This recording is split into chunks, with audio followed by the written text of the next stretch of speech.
Devil May Cry 3 Special Edition is the updated version of the 2004 original, which was notorious but also praised for its extremely challenging level of difficulty.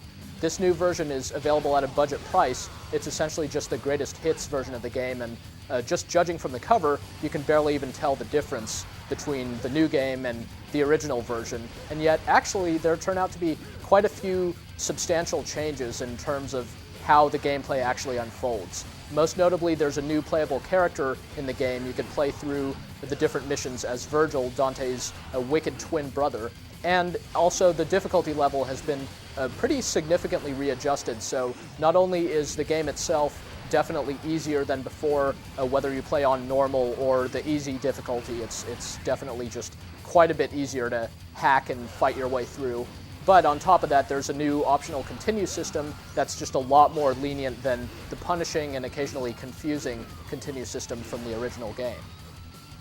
So the big question is, does that make Devil May Cry 3 Special Edition better than the original game? And the answer is, well, not necessarily. If you already enjoyed Devil May Cry 3 and really relished how tough that game was, then you might be kind of put off by the fact that they backpedaled a little bit and made this game easier. On the other hand, this game is now absolutely easier to recommend to people who might normally be put off by a game that's supposedly stupefyingly hard, and the new content definitely is pretty cool, and it should appeal both to people who haven't played Devil May Cry 3 before, as well as to those who are pretty serious fans.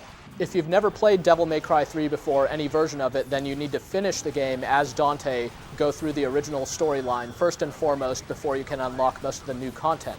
However, if you have any Devil May Cry 3 save data on your memory card, so even if you've just started playing the original Devil May Cry 3, then Virgil and the Bloody Palace and some of the other stuff is going to be unlocked right from the get-go. Actually, though, in that case, you should still definitely play through the game as Dante first and foremost, because one of the things you'll notice when playing as Virgil is that the storyline is essentially stripped out of the game. There's really no story continuity anymore, because Virgil just goes through the same locations and the same battles as Dante, so there's definitely a missed opportunity for the story to be told from a totally different perspective. The entire presentation of Devil May Cry 3 still holds up really well. It's really unchanged since the original release of the game, but this is still a great-looking PS2 game, and it's got a great heavy metal soundtrack and stuff like that. But it's really the underlying action that makes this game as fun as it is. There's a really well-developed fighting system in here that invites you to use a whole bunch of different weapons all in sequence and pop your enemies into the sky, beat them up in the air, knock them down, keep hitting them while they're down, basically just thrash everything around you really hard.